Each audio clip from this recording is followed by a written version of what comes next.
ભાઈ good morning અને રામ રામ મંડળીને સ્વાગત છે તમારું મારા નવા વ્લોગમાં. પણ વ્લોગ ભાઈ જો એટલો દુઃખ જ ચાલુ થયો છે ને સવારમાં જો હું જતો તો અહીંયા ને જો અહીંયા પેટ્રોલ પંપ છે ભારતનું, એની સામે છે અવર ટેક્સટાઇલ માર્કેટ અને ત્યાં જો તમને દેખાતું હોય તો આગ લાગેલી છે. જો ઝૂમ કરું થોડુંક, બહુ બધી અત્યારે ફાયર બ્રિગેડની ગાડી પણ આવી ગઈ છે અને આગ લાગી છે બહુ ભયંકર.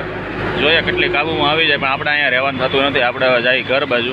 આ તો તમને બતાવી દઉં. મેં કીધું ભાઈ સવારનો વ્લોગ જો આવો સ્ટાર્ટ થયો છે. એક તો ભયાનક મંદી અને એની ઉપર છે ને તમારે ટેક્સટાઇલ માર્કેટમાં આગ લાગે એટલે વેપારી જેની દુકાન હશે એની હાલત તમે વિચારી લો કેવી હશે નહીં. ચાલો ભાઈ આપણે જઈ ઘરે. તો ભાઈ ગુડ મોર્નિંગ, સ્વાગત તો ઓલરેડી તમે મેં તમારું કરી લીધું છે. ભાઈ સવારમાં છે ને આગ લાગેલી જોઈ ને એમાં એવું હતું, પપ્પાને લેવા ગયો હતો આજ ગામડેથી આવ્યા ને એટલે લેવા ગયો હતો તો રસ્તે આવતો હતો ને તો વચ્ચે આગ દેખાઈ ગઈ તો હું ઊભો રહી ગયો. પણ તમે એક વસ્તુ નોટિસ કરી, એ બિલ્ડિંગને અમે ગોડાદરામાં હું ત્યાં જ રહેતો, એક વસ્તુ તમે નોટિસ કરી કે હજી નવી બિલ્ડિંગ હોય તો નવી બિલ્ડિંગમાં આગ કઈ રીતે લાગી શકે. હવે કોક કે કોકને વીમો પકાવવાનો હોય એટલે જાણી જોઈને આગ લગાવી હોય, કોક એમ કે શોર્ટ સર્કિટ થઈ હોય. પણ નવી બિલ્ડિંગ, નવું ઇલેક્ટ્રિશિયન ફિટિંગ કરેલું હોય તો આગ કઈ રીતે લાગે, શોર્ટ સર્કિટ કઈ રીતે લાગે? તમને કંઈ કારણ ખબર હોય મને કમેન્ટ કરીને કહો, કે મને જ ખબર નથી.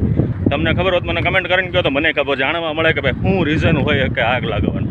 તો ભાઈ સવારમાં છે ને અત્યારે વાગ્યા છે 8:15, ભાખરી ખાઈ લીધી, નાહી લીધા, કપડાં ચેન્જ કરી લીધા, અંતર છાંટી અને પાછા જો આજે પોપડામાંથી ગાડી ભાઈ આપણે પાસે હતી ત્યાં સુધી મોજ કરી લીધી.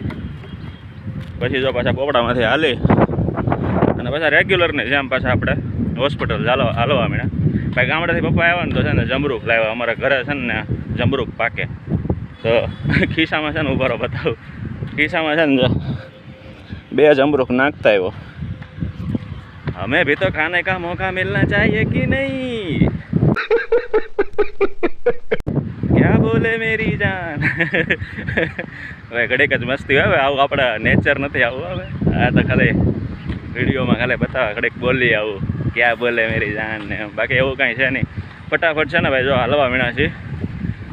અને હા હું બી ગયો, મને એમ કે સાપ છે કે હું બી ગયો, મેં કહ્યું સાપ છે કે હું. ફટાફટ છે ને હાલવા મીણા છે. જો હોસ્પિટલ પહોંચી ગયા આપણે, એટલું જ છે. હવે અહીંથી આગળ અંદર બિલ્ડિંગમાં એટલે આપણે હોસ્પિટલ કન્ટિન્યુ. બરાબર. તો મિત્રો અત્યારે વાગ્યા છે રોંઢાના 4:30 ને હું ધાબા પર આવ્યો ને તો હું ચોંકી ગયો. જો આ કોણે કર્યું દેખાય તમને? બધા કુંડા ઊંધા મૂકેલા છે. ફટાફટ છે ને હું ચાવી કાઢું ખિસ્સામાંથી અને ખોલું છે હું હકીકતમાં હજી કાલે બપોરે જ મેં 3 વાગે તો પાણી ભર્યું હતું એમાં આખું. કાલે બપોરે જ મેં પાણી ભર્યું 3 વાગે અને આજે બધા કુંડા ઊંધા કોકા મૂકી દીધા. હું કામ મૂક્યા કાંઈ ખબર નહીં. આ બધું હું કામ કોણે કર્યા છે? જો બધા કુંડા ઊંધા મૂકેલા છે.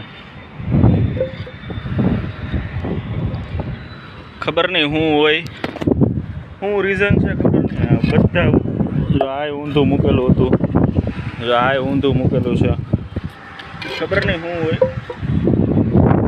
બધા કુંડા છે ને ઊંધા મૂકેલા છે. ભાઈ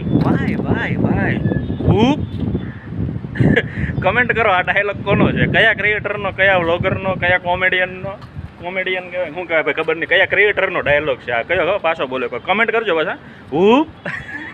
કયા ક્રિએટરનો ડાયલોગ છે ફટાફટ કહેજો. હવે બધા કુંડા ખાલી હતા, કાલે બપોર 3 વાગે ભેરા ફટાફટ પેલા પાણી ભરલું ભાઈ તમે. તો છે ને બધા કુંડામાં મેં પાણી ભરી લીધું અને મને છે ને મસ્તી કરતાં છે ને ટોપિક યાદ આવી ગયું. હમણાં કીધું ને એમ કીધું ને તો હાલો તમારે એક છે ને ગેમ રમવું, પણ કમેન્ટ કરવાની, લાઈનમાં કમેન્ટ કરવાની. જેટલા મારા વ્લોગ જોવો છો ને તો તમને ખબર હોય ને કે ગેમ એમ છે, મતલબ છે ને હું ગુજરાતના ક્રિએટરો છે ને વ્લોગરો જેને ઓળખું છું એના ફેમસ ડાયલોગ મતલબ હું કેમ બોલું શરૂઆતમાં કે રામ રામ મંડળીને, એમ એની સ્ટાર્ટિંગ લાઈન છે ને હું બધી બોલી બરોબર અલગ ક્રિએટરની. તમને ખબર હોય ને કે આ ક્રિએટર આ લાઈન છે ને આ ક્રિએટરની છે, તમારે કમેન્ટ કરવાની કે આ મને ખબર છે, આની આ છે, આની આ છે, એમ લાઈન બધાનું નામ લખતા જવાના. બરાબર. તો સૌથી પહેલો ડાયલોગ છે ને મારો ફેવરેટ, મતલબ હું જેને ફોલો કરું છું ને, જેનાથી હું વ્લોગ શીખું છું ને બનાવતા ને, જેનાથી મેં આમ હિંમત કરીને કે મારે વ્લોગ બનાવવા છે, એનો પહેલો ડાયલોગ બોલું રામ રામ ડાયરા ને. આ ડાયલોગ કોનો છે કમેન્ટ કરજો. પછી બીજો ડાયલોગ આ કોનો છે એ કમેન્ટ કરજો. પછી ત્રીજો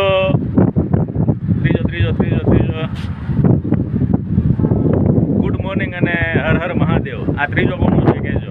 ચોથો ગુડ મોર્નિંગ, જય શ્રી કૃષ્ણ, કેમ છો બધા મજામાં? મને મારા વિડીયો જોતા હોય બધા મજામાં જ હોય. આ પાંચમો. પછી છઠ્ઠો ડાયલોગ, છઠ્ઠો હા છઠ્ઠો. Good morning, Har Har Mahadev. સ્વાગત છે મારું પાંગા જેવા વિડીયોમાં. આ છઠ્ઠો, આ કોનો છે મને જરીક કહેજો, બરાબર? ભાઈ સાતમો બ્લોગર કોણ છે? સાતમો કોને હું ફોલો કરું છું? હા, અમારા મહુવા તાલુકાનો. મને આવડશે નહીં ભાઈ, એનું મને નહીં આવડે. સ્ટાઇલ કોપી કરતા આમ કેમેરો આખો હલાવે, આમ આખો હલે ને એવું બધું કરે. મને આવડશે નહીં. આવું કંઈક કરે. સ્વાગત છે મારું તમારા ફેમિલીમાં, એવું કંઈક કરે. સોરી, કેમેરામાં કેવો આવ્યો ને હું મને નથી ખબર. દાંતનો કાઢતા વાજા. સાતને હું છે ને ફોલો કરું છું. 7 જણા છે ગુજરાતના બ્લોગરો, એને હું ફોલો કરું છું. હવે કોનો મેં નામ નથી દીધું કોઈનું. તમારે કમેન્ટ કરવાની છે કે કોનો આ ડાયલોગ છે ને, તો મને ખબર પડે તમે કોને હું જોવો છો એમ. અને મારો ભાઈ ડાયલોગ હજી ફેમસ નથી થયો. આપણો ડાયલોગ એક જ છે, રામ રામ મંડળીને. અને ભાઈ પવન છે ને બહુ છે, બહુ. તમને આ બધા ડાયલોગ સંભળાણા હોય ને તો સારું. પવન બહુ છે. વાતાવરણ તો ભાઈ અત્યારે 4:30 વાગ્યા છે, આવું છે. મસ્ત મજાનું છે, પણ પવન બહુ છે. પવન બહુ છે. અચ્છા, 7મો ડાયલોગ તો રહી ગયો, મેન ડાયલોગ રહી ગયો. જેની હું રીલ છે ને એનો સૌથી પહેલો ફોલો એને કરું. જે તમને કીધું ને રામ ડાયરાને, એને તો હું એના જોઈને હું શીખો છું કે ભાઈ કઈ રીતે વ્લોગ બનાવાય, કેવા વ્લોગ હોય. હજી એના તો દરરોજ હું વ્લોગ જોઉં. પણ જે ઇન્સ્ટાગ્રામ ખોલતા જેની રીલ આવે એ ડાયલોગ તમારે તમને કહેતા ભૂલાઈ ગયો. ઉભેરો 7મો ડાયલોગ આનો બધાને લગભગ મોસ્ટ ઓફ ખબર હશે. મને કહેજો કમેન્ટ કરીને કે આ ડાયલોગ કોનો છે. સીતારામને જય શ્રી કૃષ્ણ. આ કોનો છે ને મને જરીક કહેજો, ફટાફટ કમેન્ટ કરજો. સીતારામને જય શ્રી કૃષ્ણ. સીતારામ જય શ્રી કૃષ્ણ. સીતારામ જય શ્રી કૃષ્ણ. સીતારામ જય શ્રી કૃષ્ણ. હાલો ભાઈ, ફટાફટ છે ને હવે નીચે આવ્યા જાય. અને કમેન્ટ કરવાનું ન ભૂલતા. તમે કમેન્ટ કોઈ નથી, કમેન્ટ કરજો કોનું હું છે નહીં, બરોબર? The next day.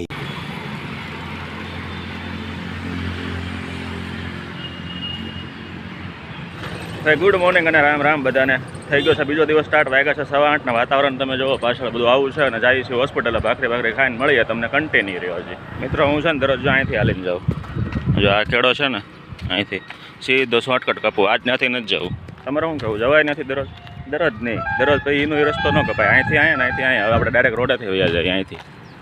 તો હેલો મિત્રો, અત્યારે છે ને વાગ્યા છે સાંજના છે ને 5:30 વાગ્યા છે. હવે તમે એમ વિચારતા હશો કે સવારે ઓફિસ દવાખાને ગયો ત્યારે ઠેઠ 8 વાગે વિડીયોમાં આવ્યો હતો ને, પછી ડાયરેક્ટ 5:30 આવ્યો. બપોરે ક્યાં તો બપોરે ભાઈ એમાં એવું હતું, મને છે ને સવારથી ઉઠો ને ત્યાંથી છે ને તબિયત નથી સારી. માથું બહુ ચડ્યું હતું. પણ હું કહું છું ને, એવો માણસ છું ને ઘેરે કોઈને કહું નહીં કે મને આમ થયું હતું એમ. એ કાંઈ વાંધો નહીં. માથું બહુ દુખતું હતું અને હાથ પગ કળતા હતા ને એવું બધું હતું.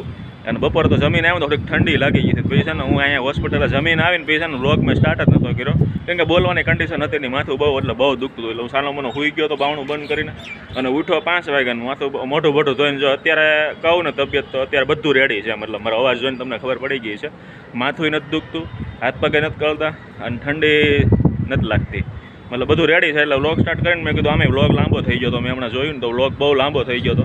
9 મિનિટ જેવો થઈ ગયો. આપણે 9 મિનિટ તો આપણા માટે ઇનફ છે. તો હું વ્લોગ મેં કીધું છે ને ધાબે જઈને ફટાફટ બંધ કરી દઉં. અને કાલ રવિવાર છે, કાલ મસ્ત મજાનો કાંઈ પ્લાન કરશું. આવતે એવું નહીં કહું ફરવા જાઉં ને અહીંયા જાઉં તો રવિવારે કાલ મસ્ત મજાનો પ્લાન કરીને નવો વ્લોગ સ્ટાર્ટ કરી દેવું માતાજીનું નામ લઈને.